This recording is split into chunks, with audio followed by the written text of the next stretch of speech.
Cobranzas, empresa líder en el sector de cobranzas en el Perú. Empleamos herramientas digitales que están reinventando la industria de la cobranza, como la inteligencia artificial, chat y call bots, omnichannel, speech analytics y Power BI. Lideramos con un alto índice de contactabilidad y recupero de las carteras deudoras en los principales rubros económicos.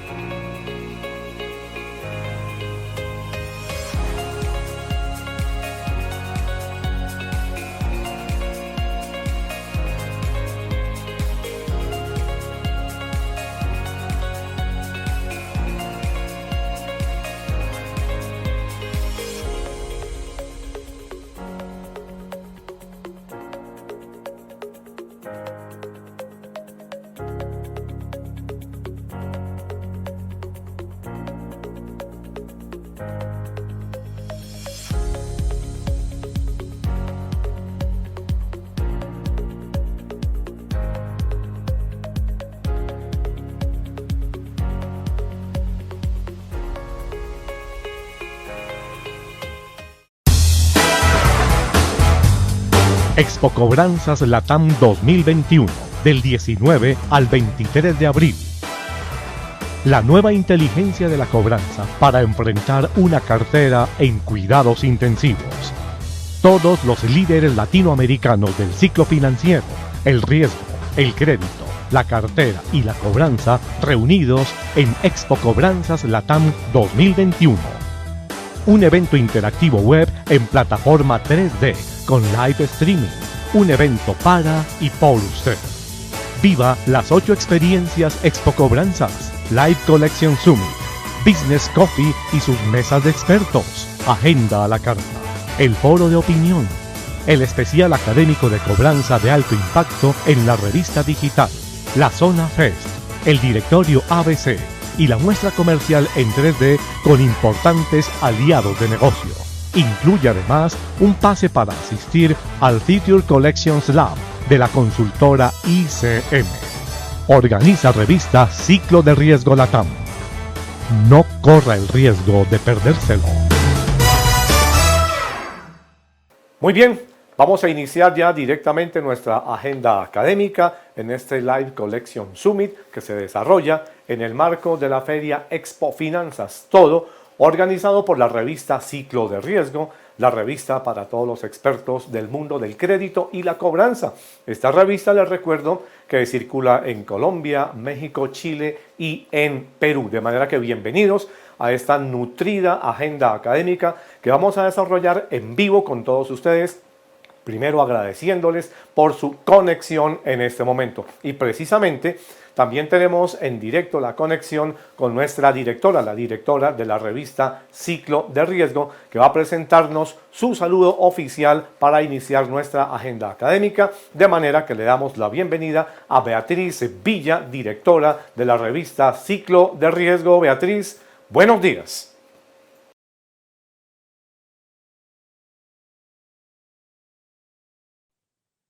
Muchísimas gracias. Hoy, bienvenidos todos a nuestro Live Collection Summit que desarrollamos dentro del marco de la Feria Expo Cobranzas. Este es un evento que hacemos para ustedes y por ustedes que tiene una duración de toda una semana, con una agenda súper enriquecedora en momentos en que la incertidumbre nos agobia ese camino tan claro que veníamos desde el 2018-2019 y de pronto toma todo otro rumbo. De pronto toda esa data que habíamos construido, toda esa inteligencia de negocio construida a través de 10, 15, 20 años, hoy pierde relevancia y hoy encontramos un deudor distinto, un deudor que hay que empezar a conocerlo desde cero. Y es sorprendente cómo las áreas han tenido esa capacidad de transformarse frente a este panorama incierto. Y hoy venimos a exponerles acá toda una industria potente que es la industria de la cobranza con ese cierre exitoso del ciclo de riesgo de crédito, donde están unos aliados de la industria, donde están todas las entidades financieras que otorgan crédito, donde están muchas empresas del sector real, de grandes, medianas, pequeñas, que ven en la cartera ese factor de sostenibilidad y continuidad de su negocio en un momento en que la liquidez se vuelve fundamental. Todos sabemos que la cobranza está en el centro del debate hoy, en el foco de todos los comités directivos Y acá tenemos una reunión de expertos maravillosos. A todos mil gracias por aportar en esta construcción de conocimiento colectivo en la que ustedes también queremos que participen. Tenemos un foro abierto, tenemos una agenda a la carta, tenemos una zona FES donde muy generosamente nuestros patrocinadores y sponsors que hacen posible este evento nos dan una cantidad de rifas y de juegos para conectarnos con esa generación de valor de todas estas marcas que construimos poco a poco esta industria. Una industria transversal a todos los sectores de la economía. Es increíble, pero la cobranza, la cartera está presente desde el microempresario, desde el abogado independiente, desde la multinacional. Estamos acá apoyando esta construcción de país. A ustedes muchísimas gracias. Disfruten la feria. Vamos a estar hasta el lunes. Muchas de las actividades de la feria son 7x24. Venimos a aprender todos. Gracias, muchísimas gracias por hacer parte de la revista Ciclo de Riesgo y de estos eventos que son para y por usted. Muy bien, Beatriz, muchas gracias por este saludo y comenzamos entonces de lleno ya nuestra agenda académica en este Live Collection Summit en el marco, como les comentaba, de la Feria Expo Cobranzas, agradeciendo absolutamente a todos los patrocinadores que siempre hacen posible todos estos grandes eventos de la revista Ciclo de Riesgo. Muy bien, entramos de lleno con nuestro primer tema, el panorama económico y financiero latinoamericano y su impacto en la calidad de la cartera. Para ello, tenemos un invitado de lujo para abrir esta agenda académica, Jorge Zaza. Jorge es el director económico de la Federación Latinoamericana de Bancos, FELABAN. Jorge es economista de la Pontificia Universidad Javeriana de Colombia. Su trayectoria profesional incluye posiciones en el Departamento Nacional de Planeación, en FEDesarrollo y en ASO Bancaria. También asesorías en gremios financieros como AFIC y FEDELeasing. Jorge, además, ha sido consultor de banca de inversión, columnista y docente universitario. Actualmente es el director económico de la Federación Latinoamericana de Bancos, FELABAN, agradeciéndole su presencia y le damos entonces en este momento la bienvenida a Jorge Zaza. Jorge, buenos días.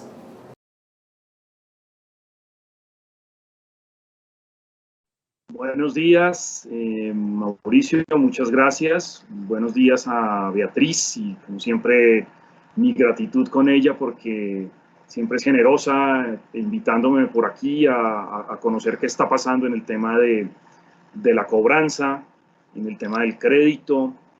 Yo sé que esta es una industria que es naciente, que está en formación, pero no por eso deja de ser una industria muy interesante. Donde hay muchísimos actores que están encadenados y que están en un problema fundamental, que es la financiación de la economía. La financiación de la economía conlleva lo que pasa con el gobierno, pero eso es un debate muy largo en el cual yo no pienso meterme hoy, porque sé que está candente y eso llevaría a otras cosas, pero es la financiación de los hogares, la financiación de las empresas, y ahí tenemos un universo gigantesco donde los hogares tienen múltiples necesidades, donde las empresas hay múltiples necesidades también en cuanto a plazos, en cuanto a tiempos. Bueno, a mí me corresponde mucho el tema macroeconómico y yo le decía a Beatriz que yo trataré de dar un contexto de lo que está pasando en nuestra región. De pronto no me detengo tanto en el caso colombiano, sino quisiera decirles que gran parte de los problemas que nos aquejan en este momento, pues están aquejando al mismo tiempo a la mayoría de los latinoamericanos. Tenemos más comunes denominadores y más puntos de encuentro de los que nosotros a veces pensamos. Y algunos han encontrado algunas salidas a algunos problemas, algunos vienen a mirar a los colombianos y a preguntarnos qué estamos haciendo. ¿Por qué? ¿Cómo salimos de tal problema? Porque la situación, la idiosincrasia, el nivel de ingreso, pues nos deja en unas situaciones muy similares, muy parecidas para hacer el análisis. Hay unos países que avanzan más, otros países avanzan más despacio. Aquí en América Latina tenemos como diferentes estados de desarrollo, diferentes estados de avance en la institucionalidad y esas cosas a veces permiten el intercambio de ideas más fácil porque tenemos la facilidad del idioma, la facilidad de la idiosincrasia, la facilidad de que las instituciones tienen ciertas similitudes. Entonces ese es un tema que me parece de sumo interés. Yo he preparado unas diapositivas muy breves para tratar de que esta charla y estas palabras que lanzo aquí pues sean un poquitico más amenas para todos, más agradables. Entonces, pues arrancando en materia, digo que el contexto regional y global pues ha sido sumamente difícil, ha sido sumamente complejo. La situación económica en América Latina, desafortunadamente hay que decirlo, venía con algunas dificultades previo a la pandemia.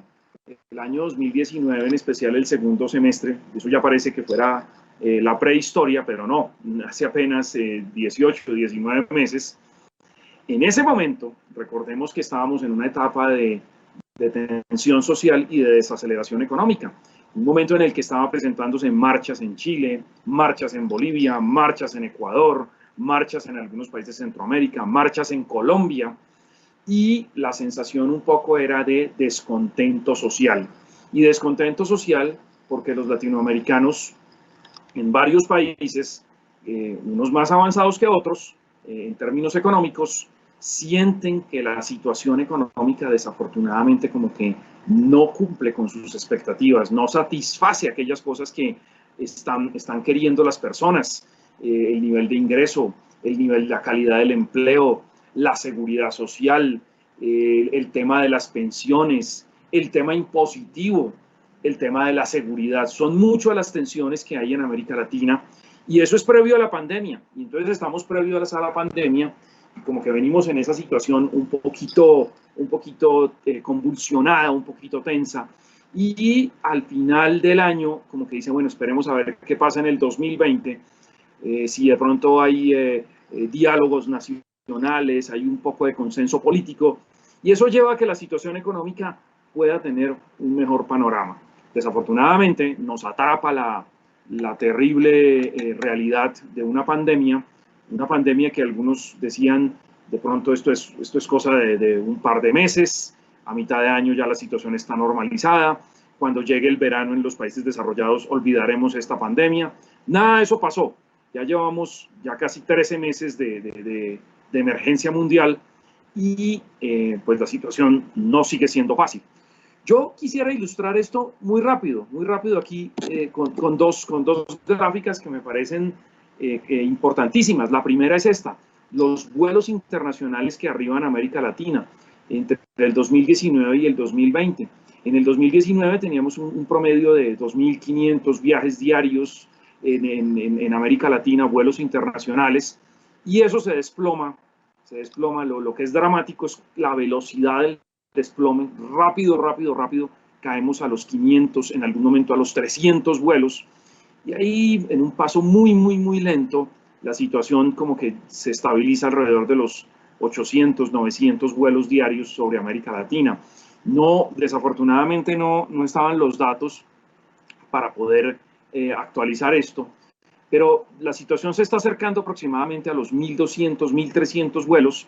No es que se haya recuperado con fuerza, es un sector que ha sufrido muchísimo, el sector de las aerolíneas, un negocio que es complejo, una actividad que es sensible a muchísimos factores y se vio seriamente afectada con esto de la pandemia, porque fue lo primero que se hizo: cerrar fronteras, cerrar viajes, cerrar cualquier posibilidad de comunicación.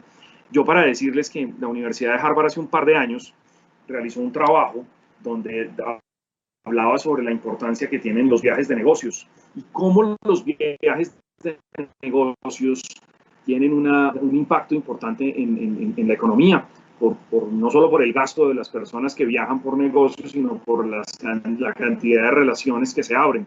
Esto desafortunadamente ha quedado un poco en el congelador, ha quedado un poquito en entredicho, y todavía hay discusiones sobre cuándo se va a recuperar esta industria. Ese es el primer tema.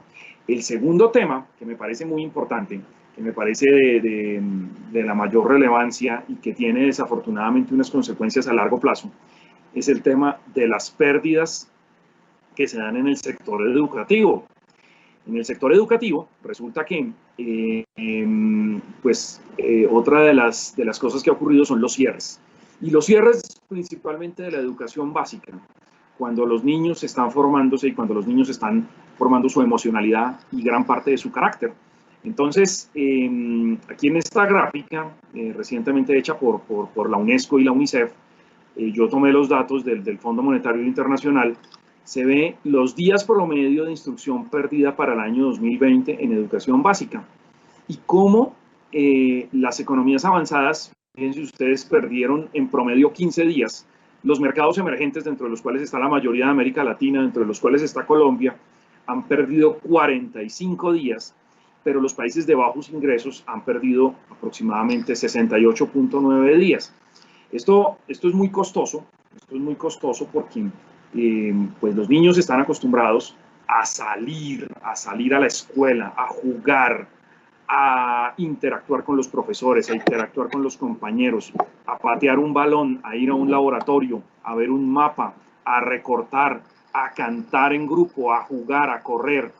Y desafortunadamente la pérdida de esas cosas actualmente tiene un efecto importante en la formación del carácter, en la pérdida de escolaridad, y la pérdida de escolaridad es que el conocimiento de los niños puede retrasarse un poco.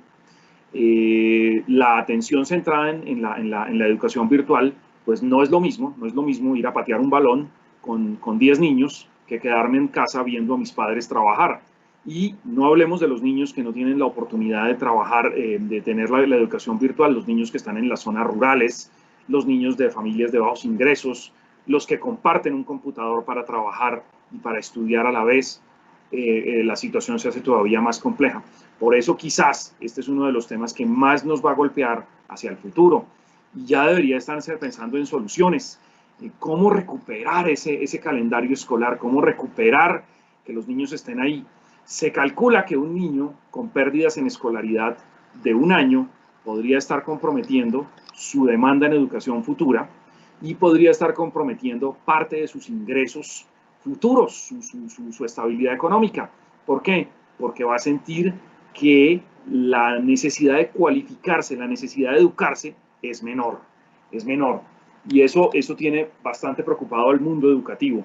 Entonces, esto es un tema delicado y de ahí que muchos hablan, reabramos las escuelas, así sea de manera intermitente, hagamos que los niños vayan, permitamos todos los protocolos de seguridad que haya para prevenir los contagios, porque ni más faltaba que pensemos que no está pasando nada, pero pensemos que la educación es un tema que nos va a costar y que desafortunadamente nos cuesta en puntos del PIB, en ingresos, en calificación, en habilidades, y de pronto tenemos el infortunio de tener niños un poco más retraídos, más tímidos y menos hábiles para la situación laboral que enfrentan hacia el futuro. Bueno, esas son dos reflexiones generales que yo quería hacer sobre dos temas que me parecen claves. Uno, los viajes internacionales, porque en esto está muy metido el tema del comercio internacional, y el otro, el tema de la educación. Dos temas en los cuales estamos como región en muchas dificultades, muy regular quizás, y deberíamos pensar en que esto sea una oportunidad para decir cómo mejoramos eso. Que no haya vuelos internacionales es malo para el comercio internacional, es malo para los negocios y es malo porque tenemos menos oferta de bienes y servicios. Entonces, cualquier cosa que cierre la economía en este momento resulta ser perjudicial en opinión de quien les habla y en opinión de muchos autores internacionales que están refiriéndose a este tema. Me refiero estrictamente ahora a lo económico, paso a un tema económico. Entonces yo quisiera mostrar esta gráfica, que es la evolución del crecimiento económico en América Latina. Estamos entre el año 1961 y estamos proyectando al año 2021. Más o menos, mal contados, 60 años de crecimiento económico. Las recesiones en América Latina, nunca los números nos habían registrado una cosa tan complicada como la que nos puso de frente la pandemia. La crisis de la deuda externa en los años 80 pues, generó una recesión que nos dio una caída del 2.6%. Eso fue la crisis, esa era la crisis como por excelencia en América Latina, una moratoria de deuda de varios países donde no pudieron seguir sirviendo su deuda externa, y eso llevó a unos ajustes macroeconómicos y a una crisis profunda en la región. Yo quisiera recordar que si bien economías grandes dejaron de pagar su deuda externa, uno de los pocos países que siguió sirviendo la deuda fue Colombia. Colombia, por eso, ha tenido una fama internacional de buen pagador, de buena paga. ¿Por qué? Porque ni en el momento más difícil de la crisis de la deuda externa, cuando todo el vecindario se declaró en moratoria, Colombia siguió sirviendo la deuda y siguió atendiendo sus compromisos internacionales. Eso, las calificadoras de riesgo, los mercados internacionales, es algo que todavía valoran y recuerdan de Colombia. Bueno, dos crisis, la crisis financiera global, la crisis del 2008-2009, Wall Street en quiebra, Wall Street en problemas, y en ese momento América Latina cayó el menos 1,90. Un choque del comercio exterior, cuando los precios de los bienes básicos se desplomaron, y en particular a Colombia le afectó mucho el tema del petróleo. Pero nada de esas cosas que estamos viendo ahí se equiparan a lo que fue la pandemia en el año 2020. Las mejores proyecciones nos dicen que por un efecto aritmético rebotaríamos al 3,7 en el año 2021. Sin embargo, esas proyecciones todavía pueden estar pecando de ser optimistas. ¿Por qué? Porque algunos daban por sentado que la peor parte de la pandemia había quedado atrás. Y desafortunadamente, en este momento de la historia, en abril del 2021, América Latina está viviendo uno de los peores momentos de la pandemia. Colombia ayer registró una marca de muertes, dolorosas muertes para hogares, 421 muertos, algo así, en un solo día. Creo que fue el peor día de la pandemia desde que tenemos registro de muertes por COVID-19. Pero la situación sigue siendo grave en países como Uruguay, en países como Chile, donde tuvieron que confinar la economía todo un mes y cerraron el aeropuerto, en países como Brasil, donde la pandemia está ardiendo, pero ardiendo a todo vapor.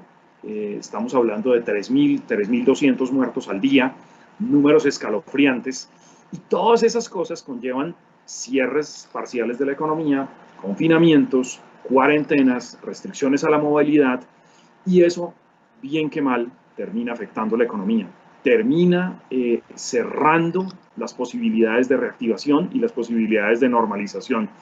Eso nos complica la vida y hace que ese 3,70 pueda no ser el 3,70 que estamos esperando. El 3,70 sería buenísimo, y sería buenísimo porque miren ustedes que desde el año 2000 no crecemos en promedio sino el 3%. El 3,70 superaría el promedio de lo que hemos crecido en América Latina en los últimos 20 años.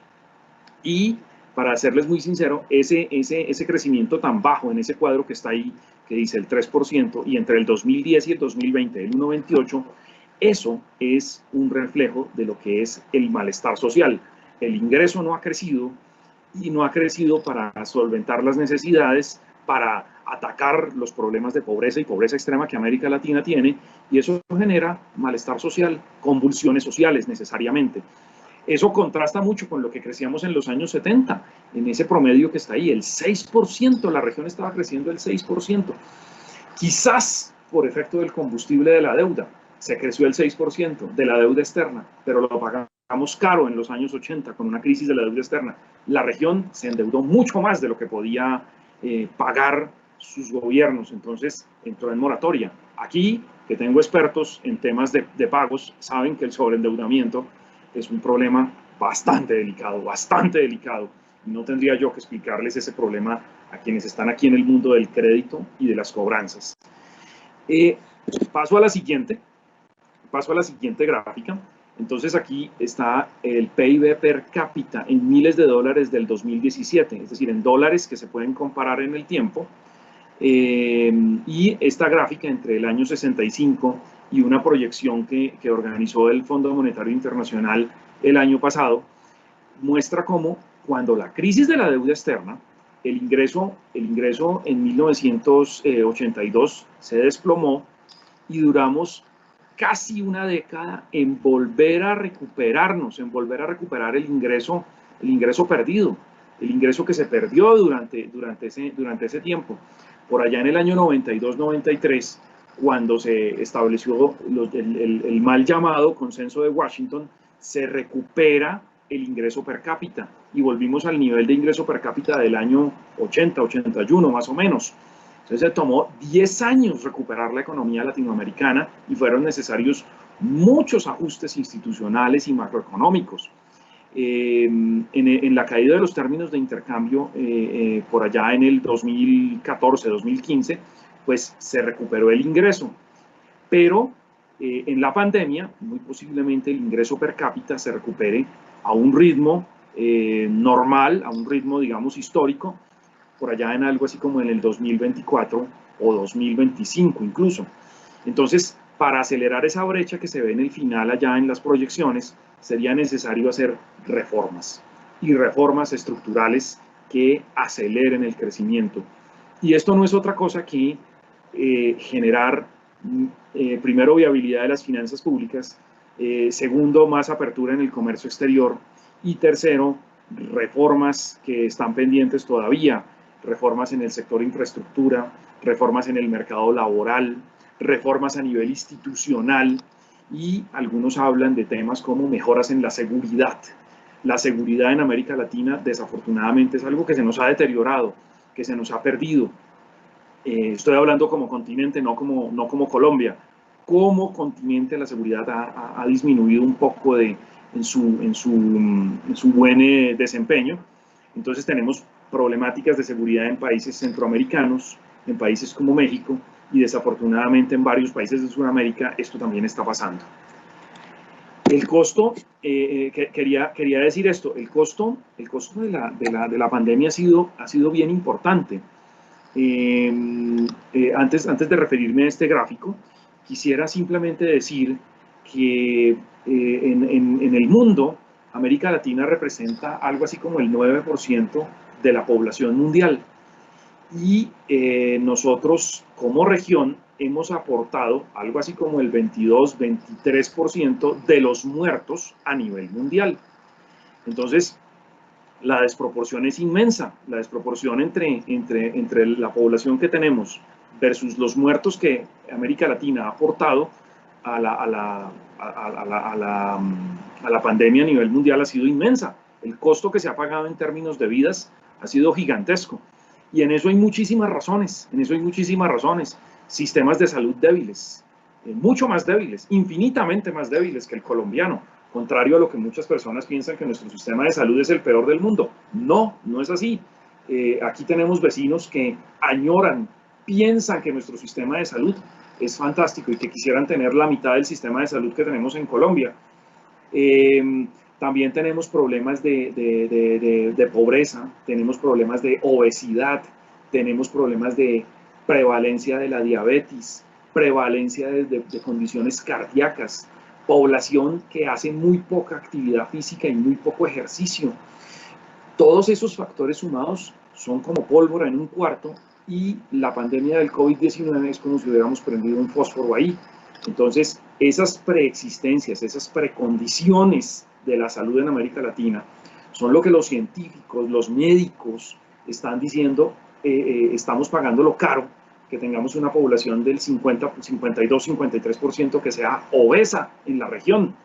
Eso es un factor de altísimo riesgo frente al COVID-19, pero de altísimo riesgo. No estoy diciendo que sea una ley, pero es de altísimo riesgo. Y aparte de que pagamos con la mortalidad, estamos pagando un precio muy duro con la mortalidad.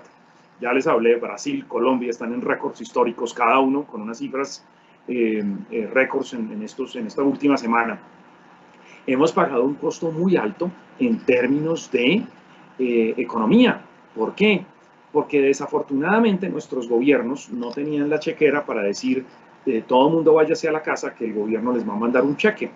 En los Estados Unidos, Donald Trump mandó varios cheques a los norteamericanos, y ahora llegó Joe Biden y metió otro cheque más grande todavía para los norteamericanos, para que no se preocupen, para que sus afugias económicas disminuyan mientras esta emergencia está en vigente. y mientras el plan de vacunación avanza. Pero nuestros gobiernos latinoamericanos no tienen esa capacidad, no tienen esa chequera, no tienen esa posibilidad de decir vamos a mandarle cheques amplios a aquellas poblaciones que se quedaron sin empleo. No, no es posible.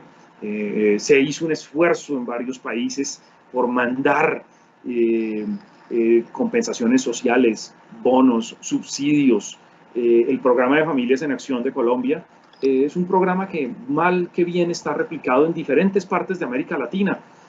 Bolsa Familia en Brasil o Actuemos en México. Hay varios programas que están en América Latina funcionando más o menos de la misma forma.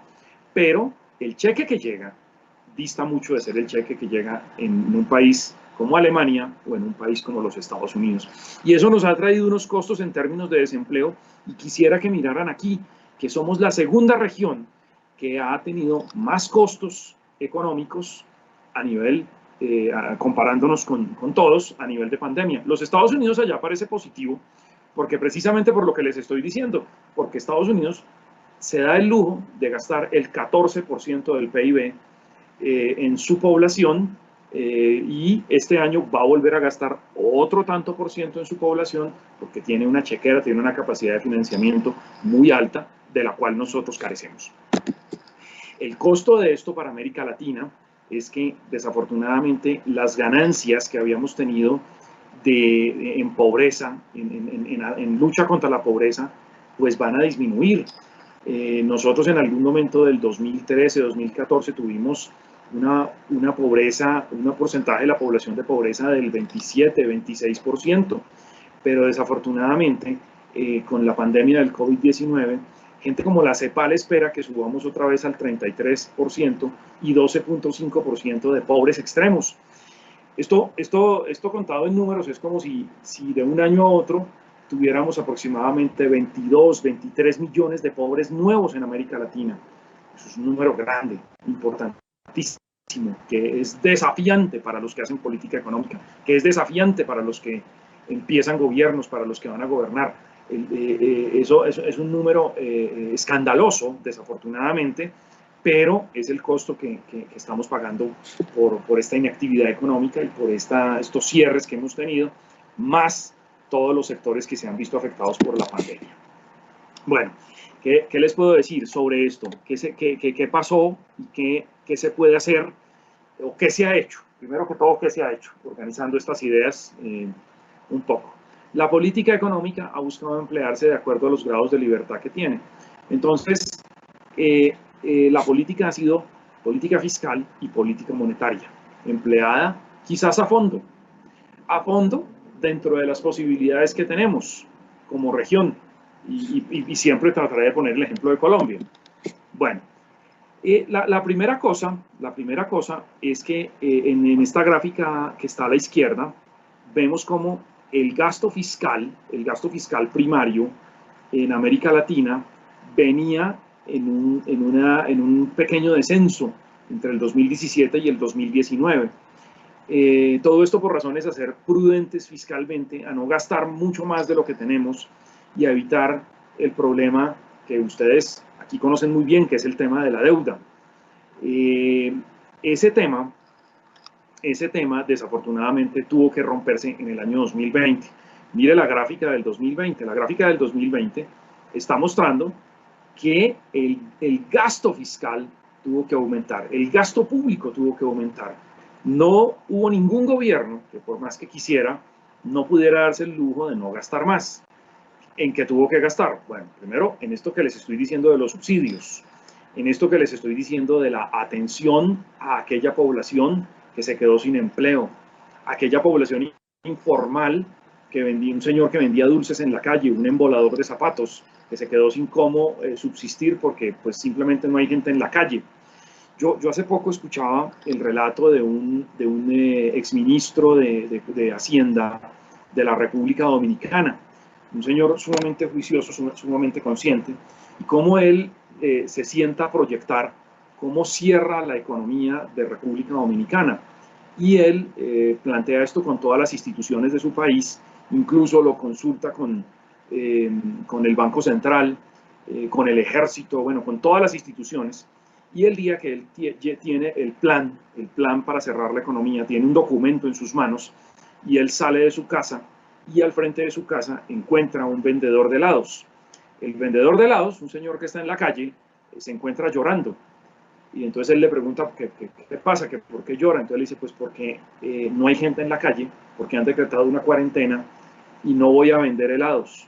Si no vendo helados hoy, no llevaré pan a mi casa, no podré poner pan en la mesa y no podré darle algún sustento a mi familia.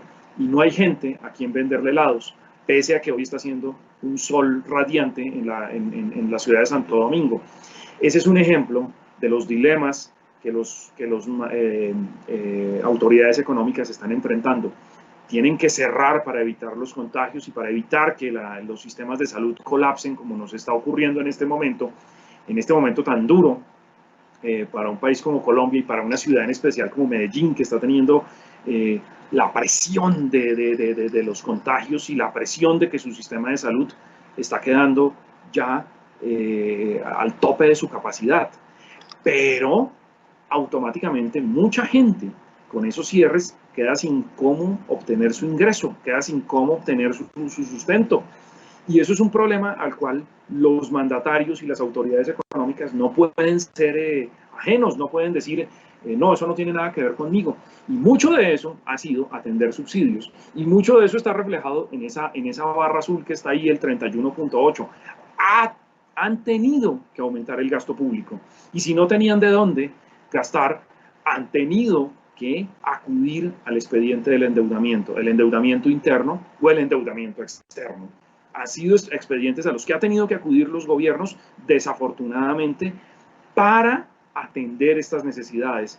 Atender necesidades como fortalecer los sistemas de salud, pagarle a los médicos de la mejor manera, a las enfermeras, a todo el personal que implica en un hospital. Un hospital no se puede dar el lujo hoy de decir que cierra o que se queda sin corriente eléctrica. Entonces, estas presiones de gasto hicieron subir esto. Miren ustedes que ningún país de América Latina se salva de tener un déficit fiscal en el 2020. Ninguno. Todos vamos a tener déficit fiscal. Hay casos que son dramáticos, como el caso de Brasil.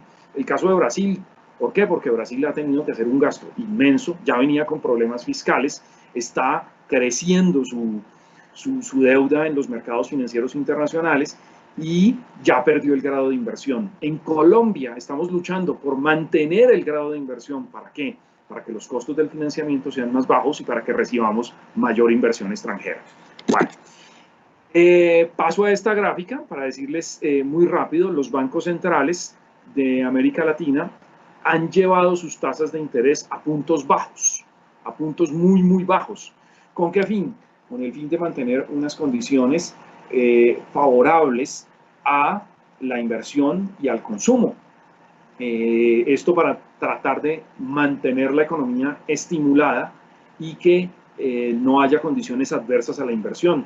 Entonces, yo quisiera hacer énfasis sobre el caso peruano, por ejemplo, donde su tasa de interés es la más baja de América Latina, el 0,25%. La tiene ahí desde más o menos desde julio del 2020 y ahí la ha dejado. Colombia está en el 1,75, en una posición bastante prudente. No llevarla tampoco al tope porque no sabemos si necesita usar esa herramienta. Entonces, todos los bancos centrales han hecho inyecciones de liquidez a muy bajo costo a las economías. Un factor que podría ayudarnos dentro de todo eso, porque he dicho una serie de cosas bastante poco halagadoras, pero quisiera referirme a este tema que está aquí. Este tema es que América Latina tiene mucho que ver en su macroeconomía con lo que pase con los bienes básicos. Petróleo, café, cobre, soya, gas natural, oro, acero, estos bienes básicos muy importantes en la macroeconomía de varios países de América Latina. La buena noticia es que entre octubre y marzo los precios de los bienes básicos han repuntado, han vuelto a crecer y eso es una fantástica cosa para el recaudo fiscal, para los pagos de regalías, para las cuentas externas, es decir, para las exportaciones, para la inversión extranjera, Aquí podrían pasar cosas bastante interesantes y esto ha dado oxígeno a los gobiernos, diciendo que no todo ha sido la tormenta perfecta en el año 2021 ya, sino que esto ha sido un factor que puede llevarnos a un poquito de mejores perspectivas. Bueno, el otro tema el que quiero referirme es al tema de la vacunación. Solamente tengo una gráfica para evidenciar algo sobre el estado de este tema. Pero para decir dos cosas. La primera cosa es, el futuro de la economía por ahora está ligado al virus. El futuro de la economía está ligado a la vacunación. La vacunación por eso es muy importante. El problema es que producir esas vacunas no es fácil. La producción está concentrada en unos pocos países del mundo. Y las vacunas ha favorecido a las economías avanzadas. En economías como las latinoamericanas, pues dependemos del suministro que las farmacéuticas nos provean. ¿Por qué? Porque ningún país en América Latina en este momento ha tenido la capacidad de la síntesis propia y de la manufactura de las vacunas en su territorio.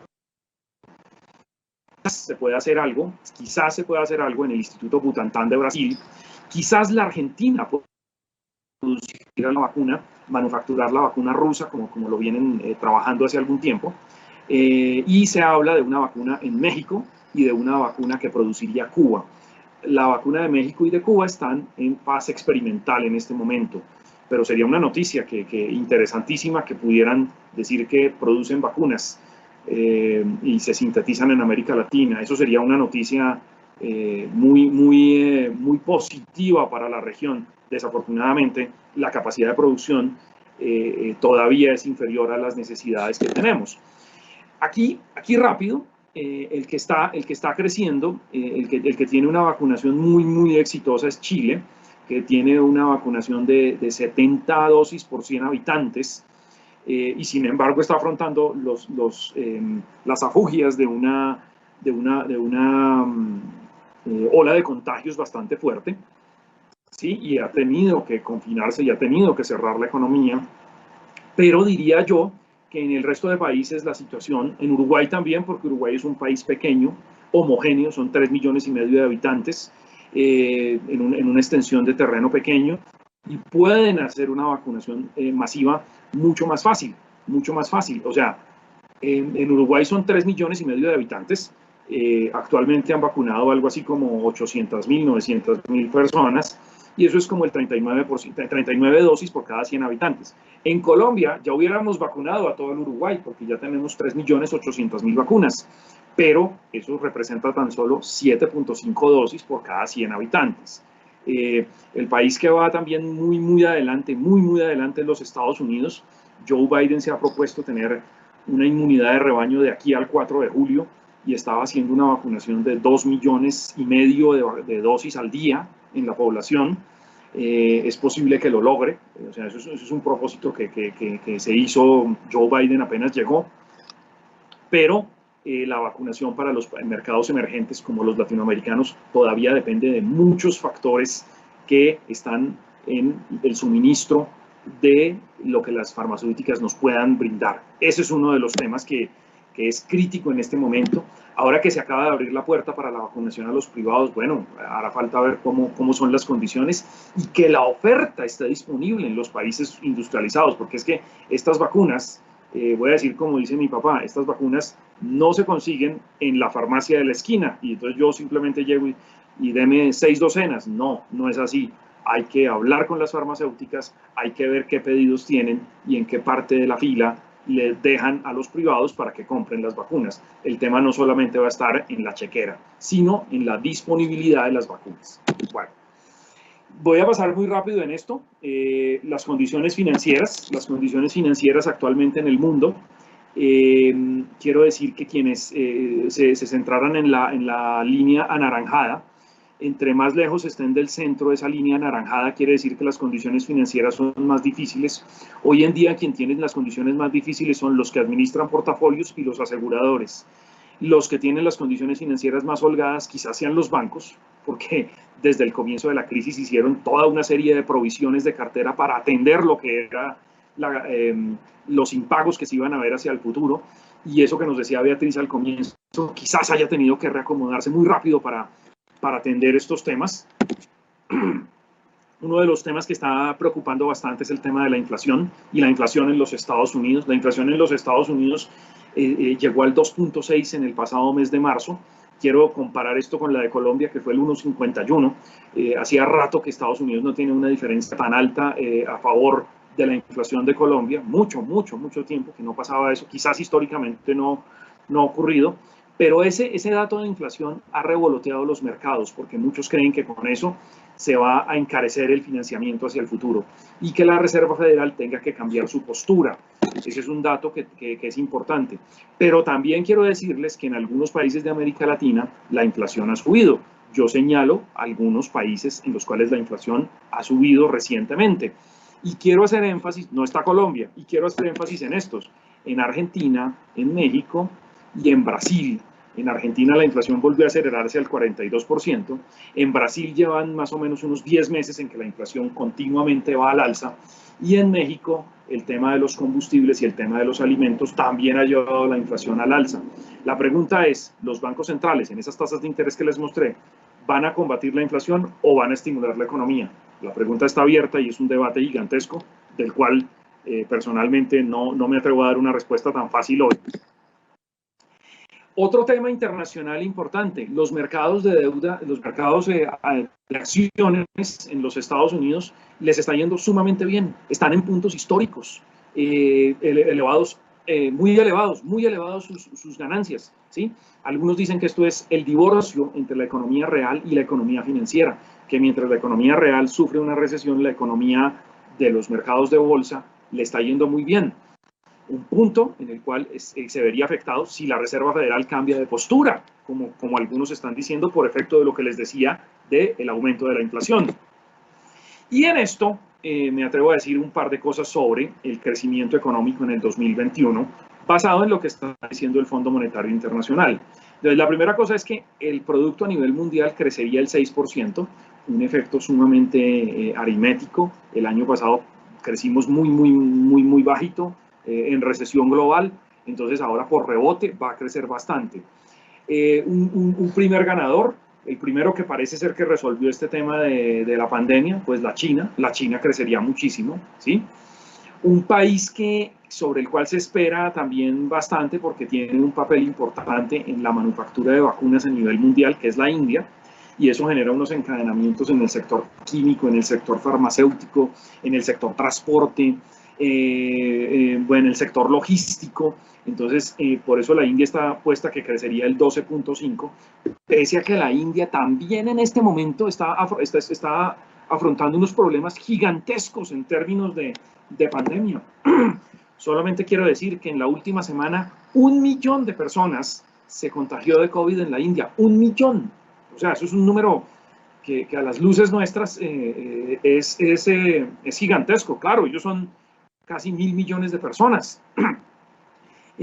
Los Estados Unidos muy posiblemente también salga adelante rápido por el tema de la vacunación y por el efecto que los Estados Unidos tiene, lo que les decía de esos estímulos económicos tan fuertes, 2 que dio Trump el año pasado, uno gigantesco que aprobó Joe Biden en el Senado hace aproximadamente un mes, lo logró. Europa, por el contrario, bueno, el crecimiento es del 4%, pero de pronto Europa no lo vea tan bien, tiene algunas dificultades. Allá se quejan de que la vacunación va lenta, allá se quejan, ¿sí? En España, en Italia, en Francia, en Alemania. Alemania está sufriendo confinamientos y Alemania también ha sufrido golpes económicos fuertes. La tercera ola también le dio duro, especialmente a Francia y a Alemania. Entonces, por eso creen que el crecimiento europeo de pronto no va a ser tan veloz. De pronto el Reino Unido, al haberse desmarcado de Europa, curiosamente ahora le salió bien la apuesta, porque la vacunación también va rápido y hay un plan de salida de la economía una vez la vacunación esté adelante. Entonces eso también les favorecería bastante. Bueno, yo simplemente dejo unas diapositivas veloces, ya concluyendo, sobre algunos retos que vienen en el tema del crédito, referido yo a algunas cifras particulares. La primera cifra que quiero dejar es que hay nuevos actores crediticios. Hay nuevos actores crediticios en América Latina, en el mundo en general, pero en América Latina, aquí hay unos números de los actores crediticios nuevos que tenemos en la región.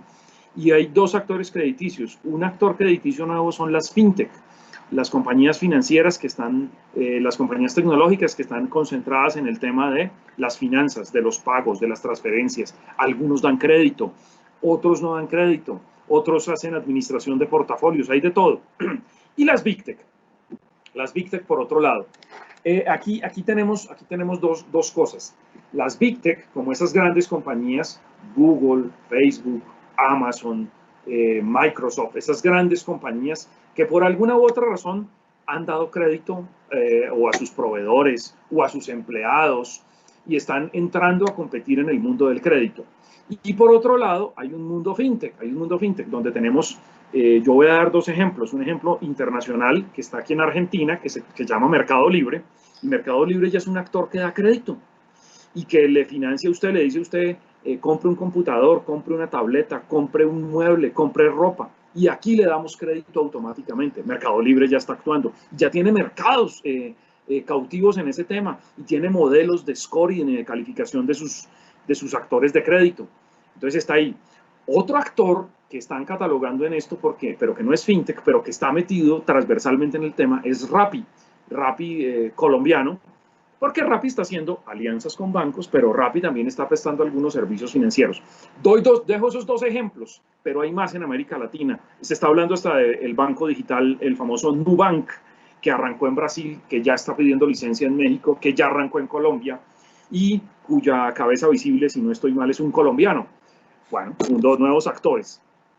Esta simplemente para dejarles que la cartera ha venido disminuyendo, ha venido disminuyendo a nivel, esto es para toda América Latina. No debe haber pánico financiero, estamos lejos de dificultades financieras. La economía sí está en muchas dificultades y necesitará del financiamiento fresco para crecer, pero gracias a la actividad, a la prudencia de los administradores bancarios, podemos decir que el sector bancario no hace parte del problema, el sector financiero en general no hace parte del problema y sí tiene que hacer parte de la solución, ¿Para qué? Para recuperar la economía y para que esa brecha que estaba puesta allá al comienzo la podamos recuperar de la mejor manera posible.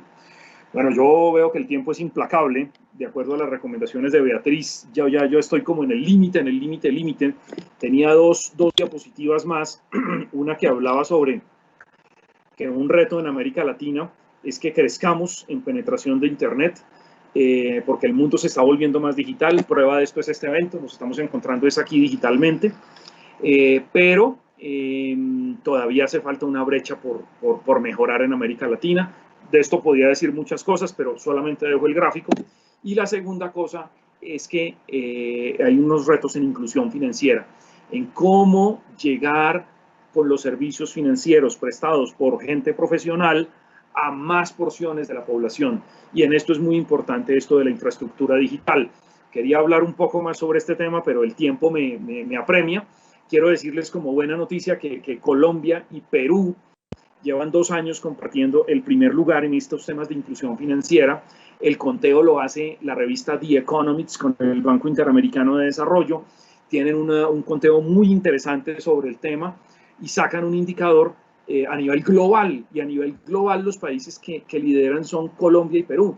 Pero también hay otros latinoamericanos ahí que se destacan. Yo en esta gráfica solo saqué los latinoamericanos, pero también diría que el caso del Uruguay es sumamente exitoso y nos han enseñado bastante sobre crédito, sobre cobranzas, sobre adquirencia, sobre el manejo de tarjetas de crédito. Pero el tiempo se me agota, desafortunadamente, y no quiero abusar de su paciencia aquí escuchándome y de las recomendaciones que me ha dado Beatriz al respecto. Yo por aquí voy a cerrar. Gracias, Beatriz, gracias, Mauricio. Bueno, muy bien, Jorge, muchas gracias. No te vayas porque tenemos unas preguntas que nos han llegado a través de nuestras redes sociales del público asistente a este Live Streaming Collection Summit. La primera pregunta, Jorge, dice así: ¿cuáles cree usted que serían esas 3 acciones que desde la política pública se deberían emprender con celeridad para impactar de manera decidida la recuperación del tejido empresarial y la economía familiar? Jorge. Hola Mauricio, gracias. Tres acciones de corto plazo. De corto plazo, pues sí, el plan de vacunación tiene que tratar de subir el paso de la mejor manera posible. Subir el paso es una necesidad, ya que los privados se les abra el espacio para que puedan comprar vacunas y negociarlas y aplicarlas, es una ganancia. Me imagino yo que los problemas van a estar en el tema logístico, ¿no? Una empresa que, no sé, voy a decir cualquier ejemplo, Carulla.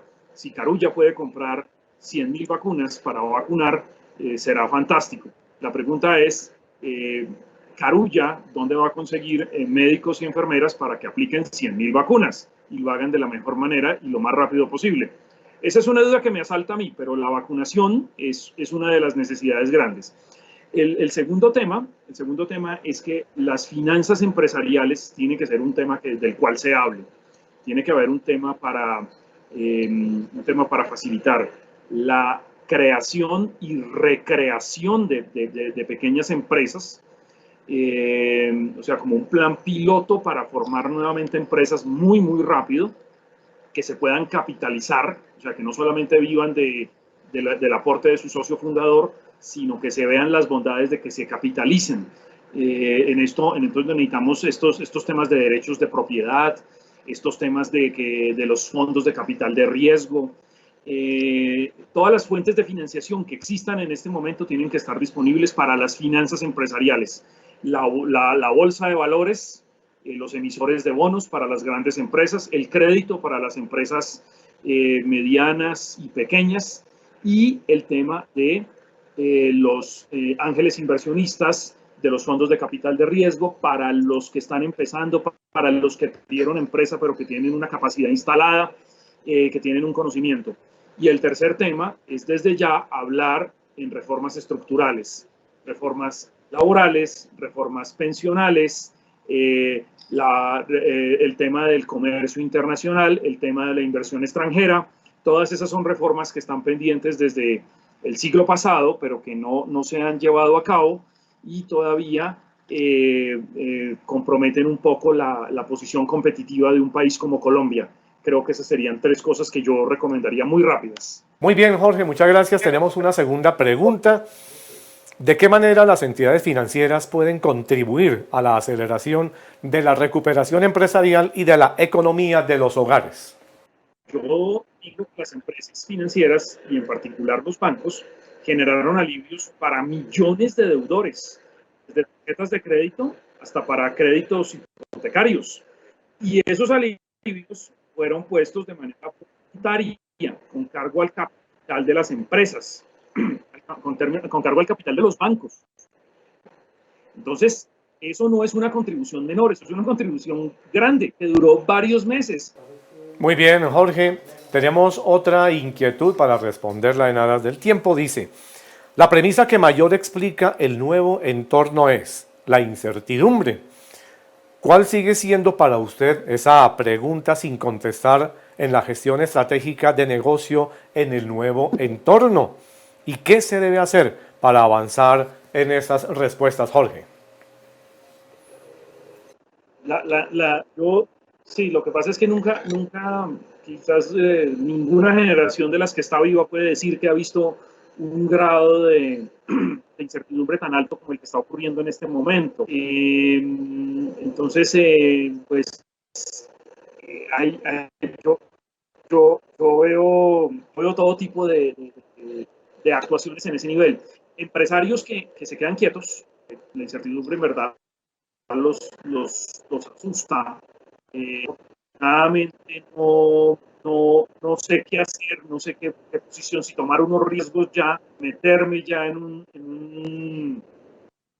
una inversión, en algún proyecto específico, ¿sí? No lo toman, pero yo veo personas que por el contrario, como que ven que la ola en algún momento económica le permite entrar y hay, no sé, arriendos baratos, insumos baratos, posibilidades de incurrir en algunos riesgos, y está diciendo, bueno, mire, yo incurro en un riesgo ya, pensando que en 6 meses la situación o a final de año la situación sea mejor, pero si arranco ya, tengo la posibilidad de estar cosechando en unos meses. Bueno, ahí va en las preferencias. Yo lo que los invito es a que piensen ustedes que son, si son adversos al riesgo y no les gusta tomarlo y no se sienten cómodos, porque tomar riesgo no es para todo el mundo, o usted se siente muy cómodo tomando riesgos y precisamente usted dice, estoy perdiendo oportunidades en este momento por no actuar. Y que la pregunta partiera de un examen de conciencia propio y dijera, ¿qué me gusta a mí? ¿Con qué me siento cómodo yo? Hay gente que se siente muy cómoda, quieta, porque siente que va a correr, va a tener muchísimos bemoles en el camino, y hay gente que, por el contrario, en este momento quieta, te dice, estoy perdiendo oportunidades.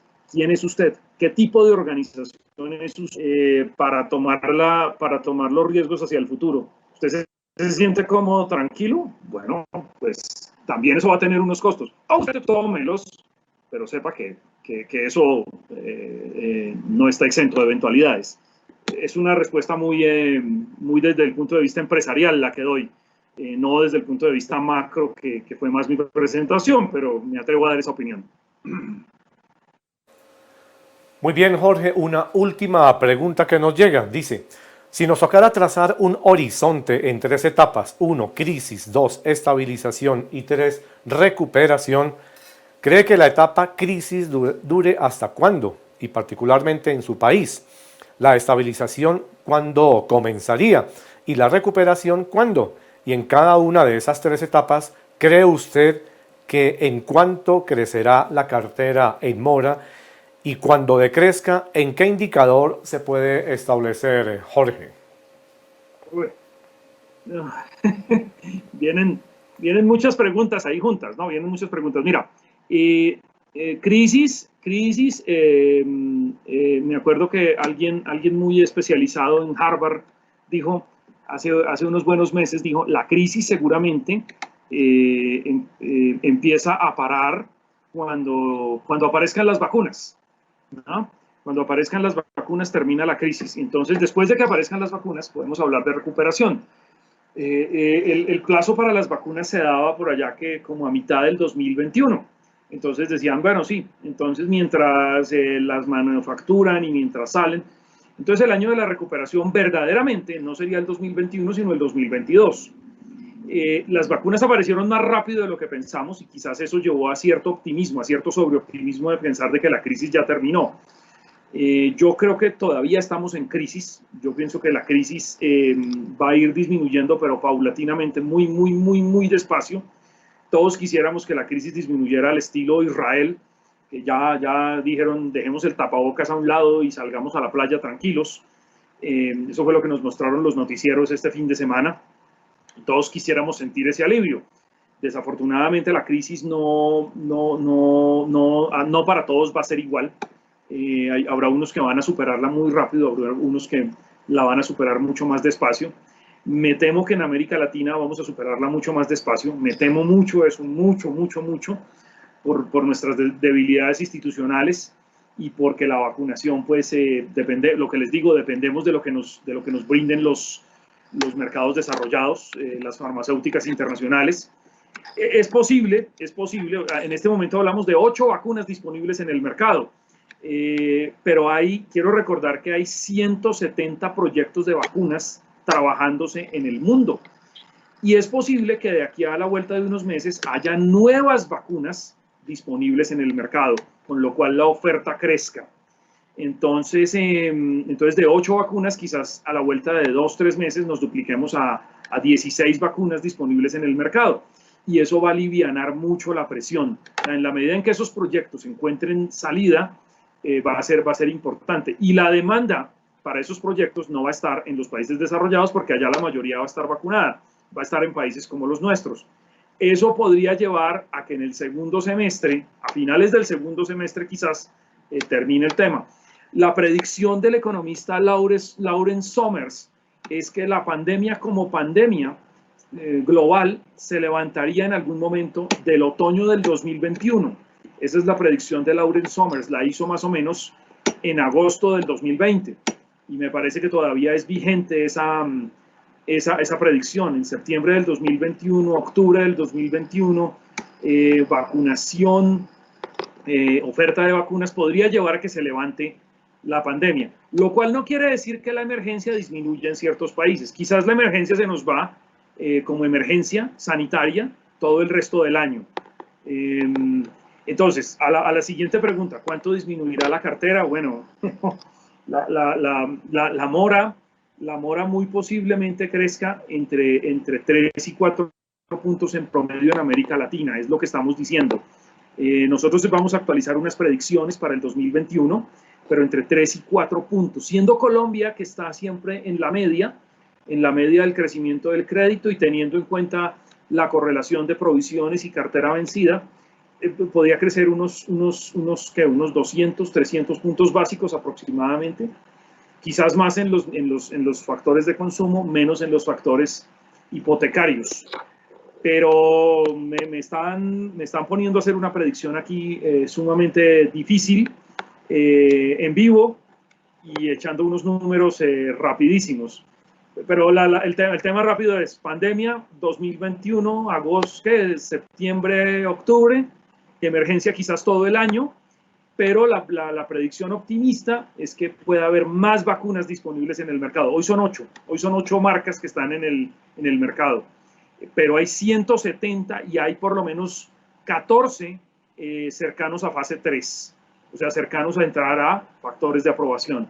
Entonces, que de ahí entren la mitad o un poquito menos de la mitad, eso aumentaría la disponibilidad de vacunas y eso nos puede llevar a un mejor momento. Bueno, muy bien, muchas gracias para Jorge Zaza, director económico de la Federación Latinoamericana de Bancos FELABAN, muy amable por abrir esta agenda económica.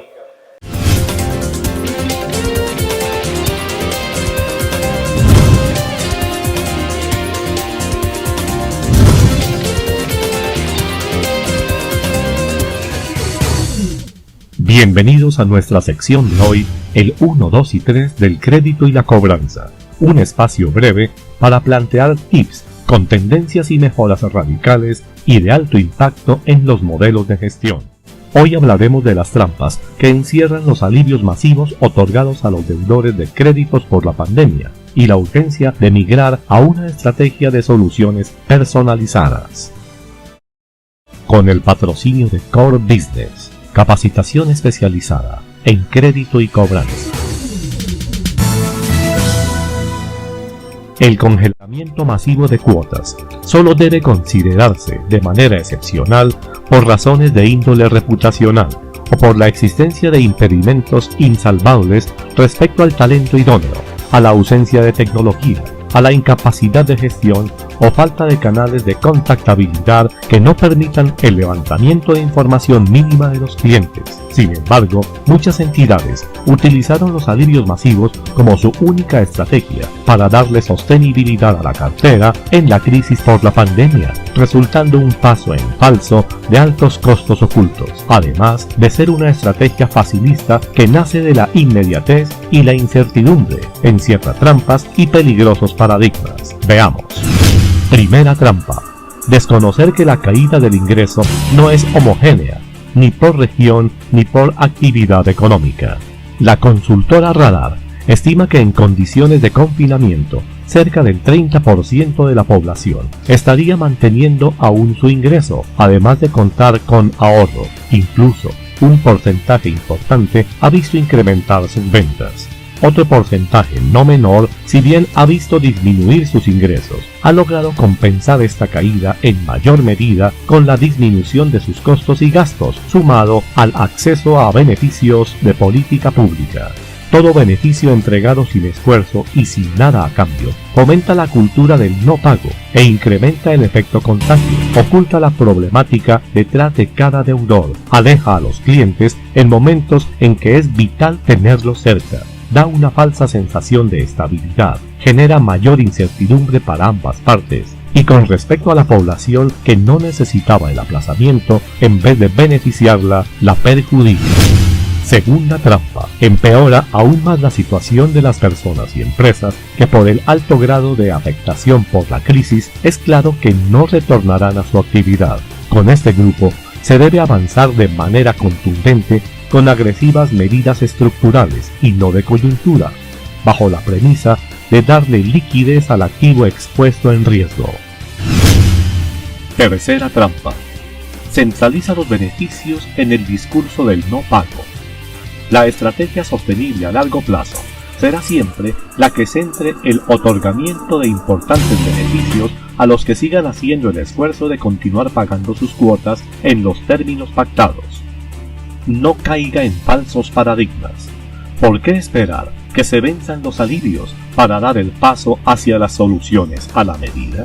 Actúe desde ya, adelántese a los vencimientos. No deje que 3 meses de datos distorsionados afecten su capacidad para tomar decisiones informadas. Trate de migrar a la mayor brevedad a una estrategia de soluciones segmentadas según las diferentes problemáticas de los clientes, comenzando con una campaña inteligente de acompañamiento, diagnóstico y asesoría.